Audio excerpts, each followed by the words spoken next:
Welcome back to She Will Empower. I'm your host, Jessica Cherry. I'm a strategic intervention and empowerment coach, an NLP practitioner, a networking and empowerment community director, a certified sound bath practitioner, social media and marketing gal, and your Tuesday morning wake up club host on 94.3 KWVH Wimberley Valley Radio, where we bring real talk, real tools, and real empowerment straight to the airwaves. And if this is your first time here, welcome.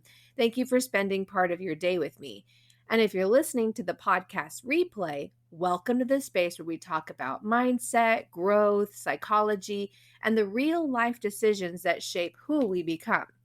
This show is for people who are trying to do better in life, the ones building businesses and careers, the ones raising kids, the ones caring for aging parents, the ones reinventing themselves. And today's episode is one that I've been wanting to make for a little while because I hear this phrase everywhere. Your thoughts create your reality.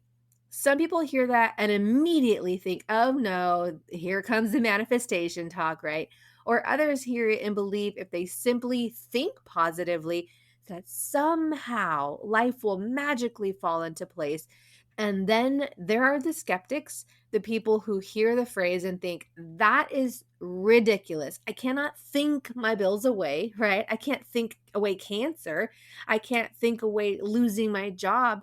And honestly, they're right because that's not what this means. So today we're stripping away all the fluff, no magical thinking, not pretending life isn't hard, no toxic positivity, no telling you to smile through your pain. No, none of that. Today, we're going to talk about something far more powerful.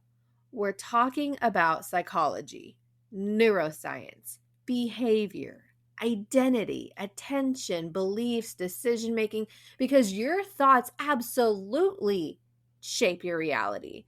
Not because the universe is granting wishes. No, they're not the tooth fairy, right? But because your brain is constantly deciding what reality you're paying attention to. And there's an enormous difference. And so today I'm going to explain why two people can experience the exact same circumstance and create completely different lives afterward. Let's take an example. One person loses their job, right? And they think, I will never recover from this. And 5 years later, they're still stuck. And then another person loses their job and they think, oh man, this hurts. It truly stings, but maybe this is the beginning of something better, right? And 5 years later, they own a business. Did one person get lucky? Maybe they did, right? But there was something else that happened beneath the surface. And that's what we're uncovering today. Because once you understand how your brain actually works, you stop playing victim of your own thoughts and you start becoming the architect of them. So I want to talk about a story that changed everything. I want to tell you about two salespeople. And this is actually based on a classic business story that's been shared for decades. So I'll tell you the story.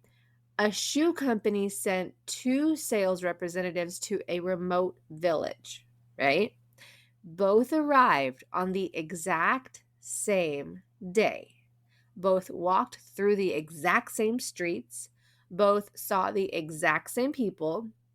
And neither saw anyone wearing shoes, right? Nobody wore shoes.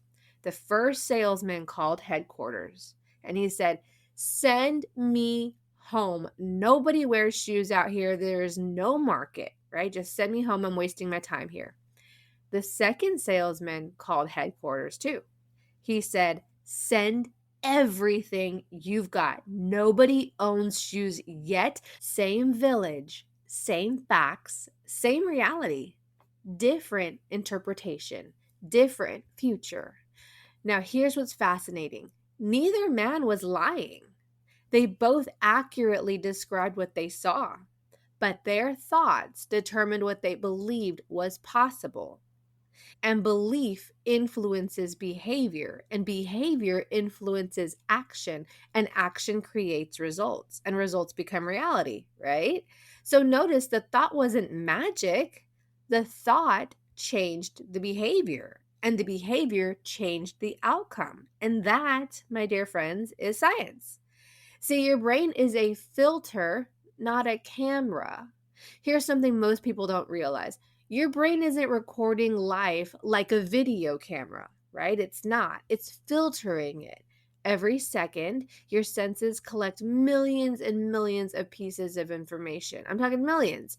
The texture of your shirt, right? The feeling of your shoes, the sound of the AC, the air conditioner, right? The birds outside, even your heartbeat, your breathing, traffic, voices, smells, temperature, light, movement. Your brain can't consciously process all of it. If it did, you'd be completely overwhelmed, right? But your brain does something incredible. It filters. It decides. It decides this matters and this doesn't, right?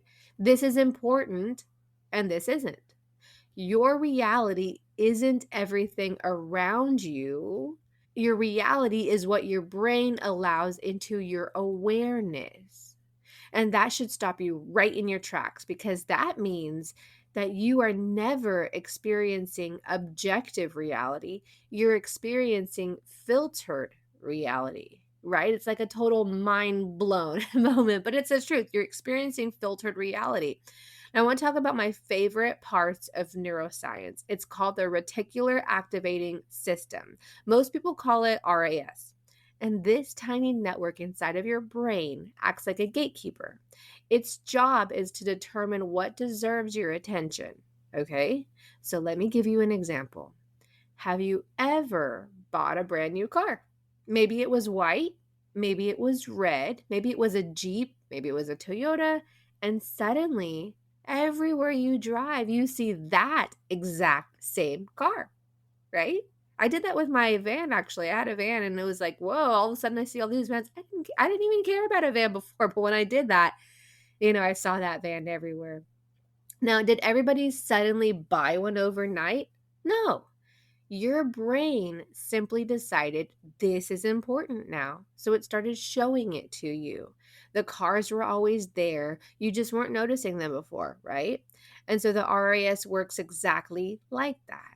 If your brain believes something matters, you'll notice it. And if your brain thinks it doesn't, you'll overlook it. Now let's apply that to your life, right? If your dominant thought is people don't like me, guess what your brain searches for? It searches for evidence. Someone doesn't wave, evidence. Someone takes too long to text back, evidence. Someone looks distracted, evidence. And now imagine someone whose dominant belief is people enjoy being around me, right? Same situations, same world, different filter. So different conclusion. And that's why two people can leave the same conversation and one feels rejected and the other feels completely accepted. And this is all because your brain loves to be right. Now, here's another fascinating truth: your brain doesn't care whether your beliefs are healthy, it cares whether they're consistent. So, hear that again in your mind. Your brain loves consistency. If you've believed for 20 years, I am bad with money, I'm horrible with money, guess what? You'll unconsciously notice every mistake you make financially. You'll forget the victories. You'll remember the failures. And if you've believed, I always ruin relationships, guess what? You'll pay attention to every awkward conversation, every disagreement, every misunderstanding. Your brain is trying to keep your worldview intact, not because it's helping you, because it's efficient. Okay? Your brain loves shortcuts. Psychologists call this confirmation bias, and confirmation bias simply means we naturally notice information that confirms what we already believe, right? Confirmation bias. And that's not weakness, that's biology. So, I want to do a simple experiment. Let's do something together. Right now, look around the room that you're in, and I want you to suddenly count everything that's blue.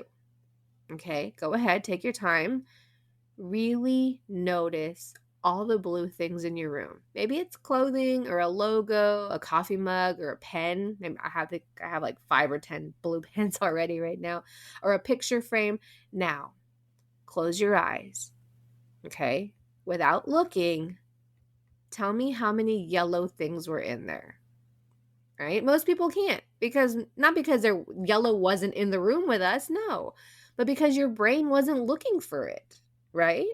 And now imagine doing that every single day with opportunity, with love, with confidence, with failure, with possibility, with rejection. Your thoughts tell your brain what color to look for. Crazy, right? But it's so true. So you have your internal GPS. You really do. Imagine, let's go over it. Imagine typing in Dallas on your GPS, right? But expecting to arrive in Houston. It wouldn't make much sense, right? And the GPS isn't deciding your destination, it's responding to your input. So your thoughts work similarly. Your dominant thoughts influence your expectations, and your expectations influence your emotions, and your emotions influence your behavior, and your behavior influences your habits, and your habits create your life. Right? Notice there was no magic there. It's just A goes to B goes to C, right? There was no wishing, there was no pretending, there was psychology. Okay? So, now I want to touch on negative thinking, because I think negative thinking is so easy to tap into, and then you're stuck in a rut with negative thinking. And have you ever wondered why it's easier to think negatively? There's actually a really good scientific reason. So, thousands of years ago, our ancestors survived because they noticed danger. All right. The ones who ignored the rustling bushes, right? Something's in the bushes there. They didn't survive long enough to pass on their genes. The cautious people, however, did survive. So your brain evolved with what is called a negativity bias, and it naturally scans for threats. And that's why one criticism can outweigh 10 compliments, right? One awkward interaction can ruin your whole day, and one mistake feels bigger than 10 successes, because your brain thinks, if I can keep you alive, I've done my job, right? But here's the problem: you are no longer running from saber-toothed tigers, right? You're running from imaginary ones. And the ones are, what if I fail? What if they judge me? What if I embarrass myself? What if nobody likes me? And your brain treats imagined threats remarkably similar to real ones. That's why thoughts matter, because your nervous system responds to them, right? That's why they matter.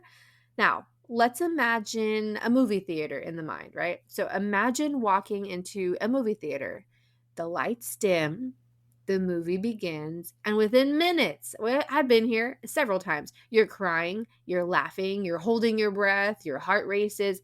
But here's the interesting part: your brain knows it's a movie, right? You're sitting there eating popcorn watching this. Your brain knows it's a movie, yet your body still responds emotionally. Why? It's because your brain reacts to perceived reality. Now, think about the movies you play inside of your own mind. Get out of the movie theater and think about the movies that you play inside of your own mind. And these movies are, what if I fail? What if I'm not enough? What if everyone leaves? What if I mess this up? What if nobody likes me? Right? All those things. Your body often responds before reality ever happens. Stress hormones increase, your heart rate changes, muscles tighten, breathing changes, and then people say, I just have anxiety. And sometimes it's not the situation creating the response, it's the mental movie. Crazy, right? I love this topic. But here's the first transformation I hope you take from today's episode.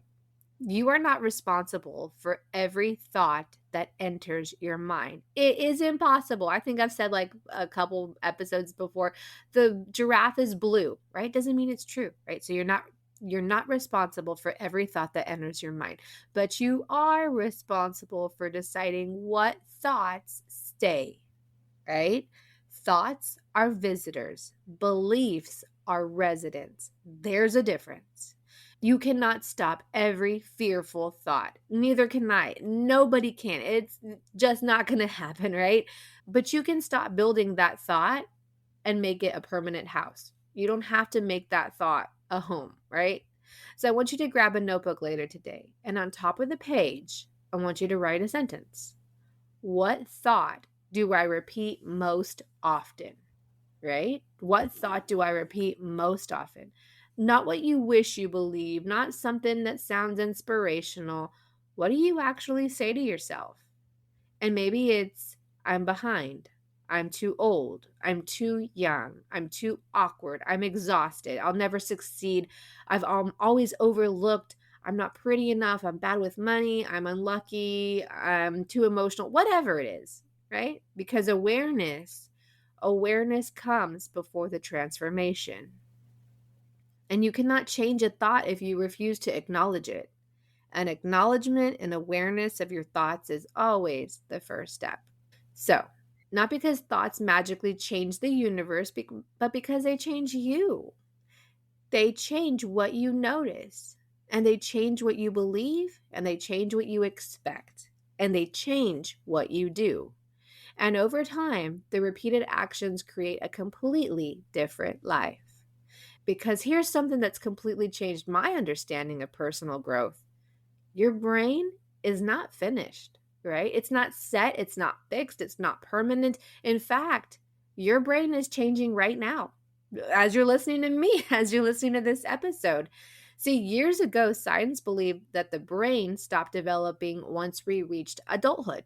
They thought this is just who you are. You're either confident or you're not, or you're anxious or you're not, or you're smart or you're not. But thankfully, science has proved it wrong. So today we know about something called neuroplasticity, right?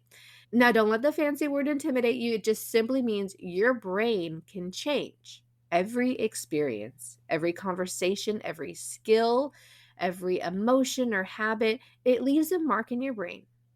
Think of your brain like a hiking trail through the woods. The very first person who walks through the forest has to push the branches aside, right? It's think about like the olden days or back in the day when they had to go the trail, like the great outdoors, the great unknown. They had to push all those branches aside, step over rocks, move around trees. It's difficult. But after 100 people walk the same path, it becomes easier. And after 1,000, there's a trail. And after 10,000, it's practically a road, right? Your thoughts work exactly the same way. The more often you think something, the stronger the pathway becomes. Now, I want to ask you, have you ever caught yourself saying, I don't know why I always think this way? Here's why. Because you've practiced it. Not on purpose, not because you're weak, not because you're broken, because repetition creates efficiency.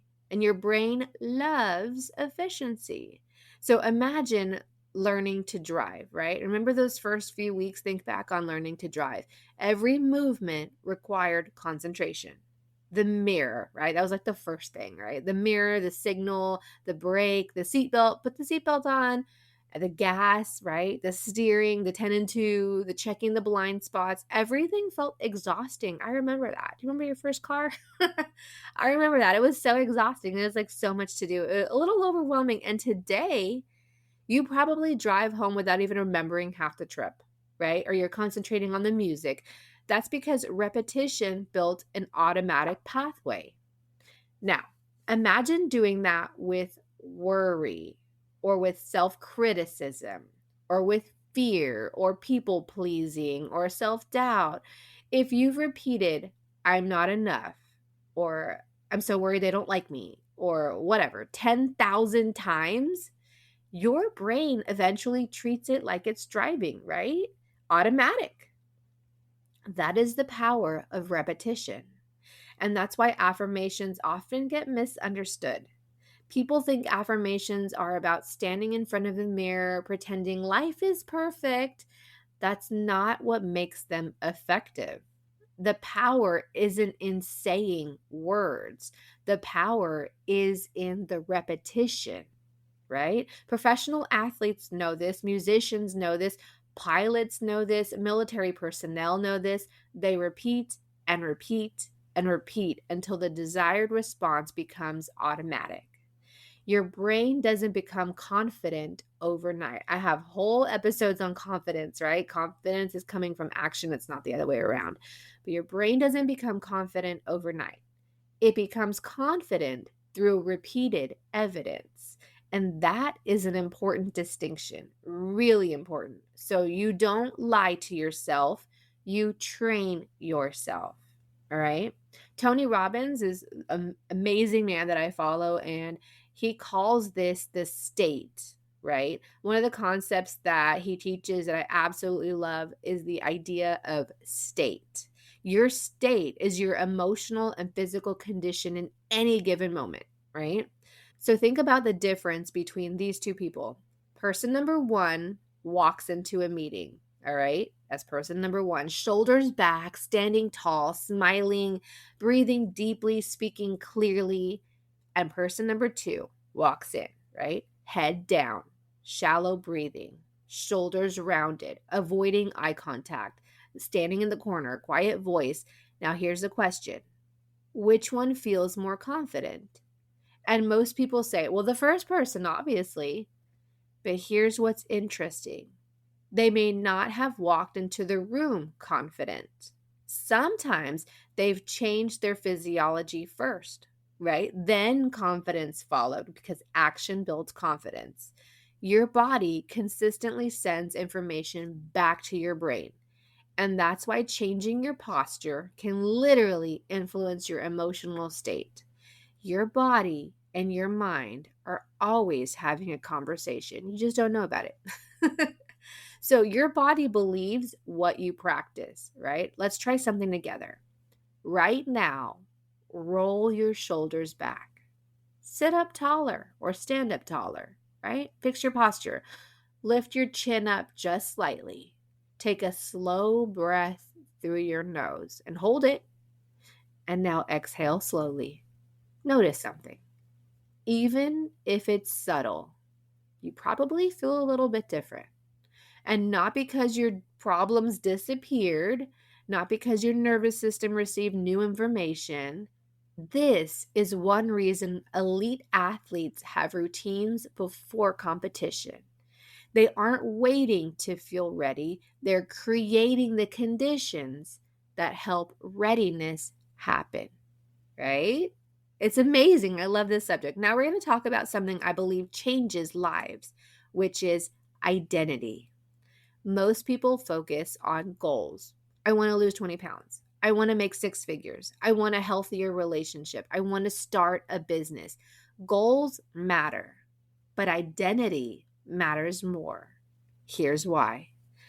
Imagine someone trying to quit smoking. If they're offered a cigarette and they've responded with, "No thanks, I'm trying to quit," notice what happened. They're still identifying as a smoker. Now imagine someone else says, "No, thank you. I don't smoke." Same action, completely different identity. Identity determines behavior, and behavior creates habits, and habits produce outcomes. The biggest transformation happens when your identity changes first. So pay attention how often you say, "I am." Okay? I am terrible with money. I am shy. I am unlucky. I am always late. I am an anxious person. I am disorganized. I am bad at relationships. Those two tiny words, "I am," are incredibly powerful because your brain listens. Now, imagine introducing yourself to someone every day for 20 years with the exact same limiting label. Eventually, wouldn't you begin living like that person you're identifying as? Of course you would. Now imagine changing the language. Instead of "I am anxious," What if you said, I've been experiencing anxiety? Can you hear the difference? One is identity and the other is experience. And experiences can change, right? It's a flow, it's an ebb and flow. We can go in it and we can go out of it. It's not an identity. Identity feels permanent, right? And in NLP, we call this reframing. So it's one of the tools I learned through neurolinguistic programming, and it's something called reframing. And reframing doesn't deny reality, all right? It changes the meaning you assign to it. For example, I failed. It can become I collected data. I got rejected. And that can become it wasn't the right fit. It was taking too long.